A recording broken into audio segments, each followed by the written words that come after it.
മണ്ണുണ്ടി colony അവിടെയാണ് ആനയുടെ സാന്നിധ്യം ഇപ്പോൾ ഉള്ളത് എന്നതാണ് നേരത്തെ ലതീഷ് പറഞ്ഞത്. ജനവാസ മേഖലയ്ക്ക് അടുത്താണോ? കാവ്യ, ഇത് വന്യജീവി സങ്കേതത്തിന്റെ പരിധിയാണ്.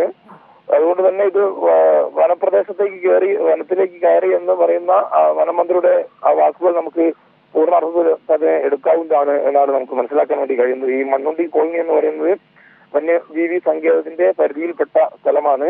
കുറുവ വനമേഖലയ്ക്ക് സമീപം കൂടിയാണ് ഈ പ്രദേശം എന്ന് പറയുന്നത്. ആന കിലോമീറ്ററുകൾ സഞ്ചരിക്കുന്ന ഒരു ജീവിയാണ്. ദിവസം രാത്രിയാണെങ്കിലും പകലാണെങ്കിലും എല്ലാം തന്നെ ആളുകളുടെ അനക്കവും ബഹളവും കാര്യങ്ങളും ഒന്നും ഇല്ല എങ്കിൽ സ്വാഭാവികമായും ആന കിലോമീറ്ററുകൾ സഞ്ചരിക്കും. അതുകൊണ്ട് തന്നെ ഇത് ഇവിടെ നിന്നും ഒരു 6-7 കിലോമീറ്റർ മാറി എന്ന് പറയുമ്പോൾ ആനയുടെ ഒരു സ്വാഭാവിക സഞ്ചാരപാത അല്ലെങ്കിൽ സ്വാഭാവിക സഞ്ചാരം ആന നടത്തിയിട്ടുണ്ട് എന്ന് പറയുന്നതിൽ തെറ്റില്ല. കാരണം ഈ വെള്ളവും നല്ല ചൂടാണ് പകൽ സമയത്ത്. രാവിലെ അല്പം തണുപ്പുണ്ടെങ്കിലും പകൽ സമയത്തെല്ലാം വലിയ ചൂടാണ്. അതുകൊണ്ട് കൂടുതൽ സമയം ഈ പ്രദേശത്ത് ആനയ്ക്ക് വെള്ളവും ഭക്ഷണവും ഇല്ലാതെ നിൽക്കാൻ കഴിയില്ല. അതുകൊണ്ട് തന്നെയാണ് രാത്രി ഈ കുറുവ ദ്വീപ് മേഖലയിലേക്ക് ആന താഴേക്ക് ഇറങ്ങി വിടുന്ന സാഹചര്യം ഉണ്ടാവുകയും വാഴ ഉൾപ്പെടെ നശിപ്പിച്ച് അത് ഭക്ഷിക്കുന്ന ഒരു നില വരികയും ചെയ്തത്. പിന്നീട് ആളുകളെ ബഹളം കേട്ട് വീണ്ടും ആന തിരിച്ചു മുകളിലേക്ക് കയറി പോകുന്ന ഒരു സാഹചര്യമായിരുന്നു നിലവിലുള്ളത്.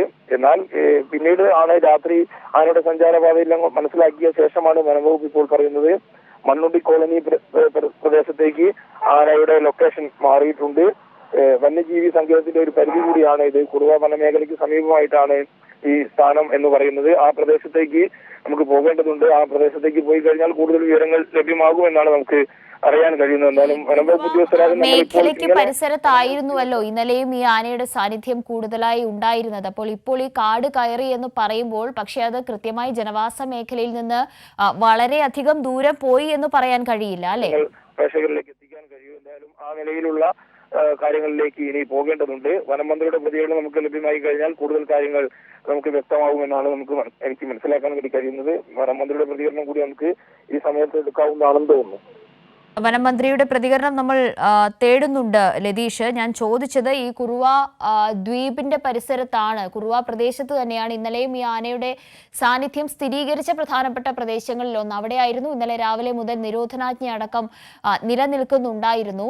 ഇപ്പോൾ ആനയെ കാണുന്ന അല്ലെങ്കിൽ ഈ ലൊക്കേറ്റ് ചെയ്തു എന്ന് പറയപ്പെടുന്ന പ്രദേശം പൂർണ്ണമായും അത് വനത്തിനുള്ളിലേക്ക് കയറി കഴിഞ്ഞെങ്കിലും ജനവാസ മേഖലയിൽ നിന്ന് വളരെയധികം ദൂരമാണ് എന്ന് പറയാൻ കഴിയുമോ? ഞാൻ നേരത്തെ സൂചിപ്പിച്ച പോലെ തന്നെ ഈ പ്രദേശം ഒരു വനത്താൽ ചുറ്റപ്പെട്ട ഒരു പ്രദേശം തന്നെയാണിത്. കാരണം ഞാൻ നേരത്തെ നിന്ന ആ സ്ഥലത്ത് നിന്ന് ഒരു കിലോമീറ്റർ പരിധി എന്ന് പറയുന്നത് പൂർണ്ണമായും വനം തന്നെയാണ്.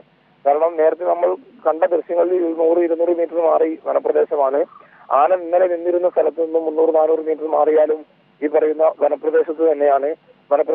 അതുകൊണ്ട് തന്നെ ഈ വനത്താൽ ചുറ്റപ്പെട്ട ഒരു പ്രദേശത്ത് ജനവാസ മേഖല കൂടി ഉൾപ്പെടുന്ന ഒരു സ്ഥലം തന്നെയാണ് ഈ ചാലികത എന്ന് പറയുന്നത്. ആ പ്രദേശത്ത് ആണ് ഇന്നലെ ഈ അസാധാരണമായ സംഭവം ഉണ്ടാവുകയും ആന എളുപ്പത്തിൽ വരാനും വന്നു പോകാനും എല്ലാം സാധ്യതയുള്ള ഒരു സ്ഥലം തന്നെയാണ്. ഈ പ്രദേശത്തുകാർക്ക് ആന ഇത്തരത്തിൽ ആദ്യമായി വരുന്നതല്ല. ആന നമ്മൾ നേരത്തെ നിന്ന സ്ഥലത്ത് നിന്ന് ഒരു 2 കിലോമീറ്റർ മാറി ഒരു 6 വർഷം മുമ്പ് ഒരാളെ ആന രാത്രി വീട്ടിൽ ഇതേപോലെ തന്നെ ചവിട്ടി കൊലപ്പെടുത്തുന്ന ഒരു സാഹചര്യം ഉണ്ടാവുകയും ചെയ്ത ഒരു പ്രദേശം കൂടിയാണിത്. അതുകൊണ്ട് തന്നെ ഈ പ്രദേശത്തുകാർക്ക് ആനയുടെ ഒരു സാന്നിധ്യമോ വന്യമൃഗങ്ങളുടെ ഒരു സാന്നിധ്യമോ അല്ലെങ്കിൽ അവരുടെ കാഴ്ചയൊന്നും ഇവർക്ക് അത്ര സ്ഥിരം ഉള്ള കാഴ്ച എന്നുള്ള രീതിയിൽ തന്നെ അവർ പറയുന്ന കാര്യം തന്നെയാണ്. എന്നാൽ ഇത്തരത്തിൽ കൂടുതൽ അപകടകാരിയായ ആനയും അതേപോലെ തന്നെ വന്യജീവികളും വരുമ്പോഴാണ് അവരുടെ ജീവന് ഭീഷണിയാവുന്നത്. ആ നിലയിലുള്ള കാര്യങ്ങളാണ് ഇപ്പോൾ ഉണ്ടായിരിക്കുന്നത്. അതുകൊണ്ടാണ് ആളുകൾ വലിയ ഭീതിയിൽ കഴിയുന്ന ഒരു സാഹചര്യം നിലവിലുള്ളത്. അത് വ്യക്തമാണ് ലതീഷ്. മറ്റൊരു പ്രധാനപ്പെട്ട കാര്യം ഈ വന്യജീവി സങ്കേത പരിധിയിലാണെങ്കിലും ഇതിന് ചുറ്റും, അതായത് എത്ര ദൂരം മാറിയാണ് ജനവാസ മേഖല ഉള്ളത് എന്നതനുസരിച്ചായിരിക്കുമല്ലോ ഈ മയക്കുവെടി വെക്കാനുള്ള ദൗത്യമൊക്കെയും മുന്നോട്ട് പോവുക. പ്രത്യേകിച്ച് പൂർണ്ണമായും ഈ ഒരു മേഖലയിൽ ഇപ്പോൾ ജനങ്ങളുടെ സഹകരണമുണ്ടോ? നേരത്തെ ലതീഷ് നിന്ന പരിസരത്തൊക്കെയും ആളുകളെ കാണാമായിരുന്നു. അവിടെ നിന്നൊക്കെയും ആളുകളെ പൂർണ്ണമായും ഒഴിപ്പിച്ചതിന് ശേഷം മാത്രമല്ലേ ഇങ്ങനെയൊരു ദൗത്യത്തിലേക്ക് പൂർണ്ണമായും കടക്കാൻ കഴിയുകയുള്ളൂ? അതെ, ദൗത്യം എന്തായാലും വീണ്ടും പുനരാരംഭിക്കുകയാണ്. ജനവാസ മേഖലയിലേക്ക് എത്താനുള്ള ഒരു സാധ്യത ഇപ്പോഴുമുണ്ട്. വനത്തിനുള്ളിലാണ് ആന നിൽക്കുന്നതെങ്കിൽ പോലും ജനവാസ മേഖലയിലേക്ക് എത്താനുള്ള സാധ്യത ഇപ്പോഴുമുണ്ട്. നിലവിലെ ഈ സ്ഥലം എന്ന് പറയുന്നത് ഇത്തരത്തിൽ ഇന്നലെ നിന്ന പോലെ താഴെ നിന്ന പോലുള്ള ഒരു സ്ഥലം തന്നെയാണ്. ഇത്തരത്തിൽ ആക്ഷന് പറ്റിയ അല്ലെങ്കിൽ മയക്കൂടി വെക്കാൻ പറ്റിയ ഒരു സ്ഥലമല്ല. കാട്ടിക്കുളം ഭാഗമാണ്. ചെറുമല ഭാഗത്തേക്ക് ആനയെ മാറ്റാനുള്ള ഒരു ശ്രമം വനംവകുപ്പിന്റെ ഭാഗത്തുനിന്ന് ഉണ്ടാകുമെന്നാണ് നമുക്ക് അറിയാൻ കഴിയുന്നത്.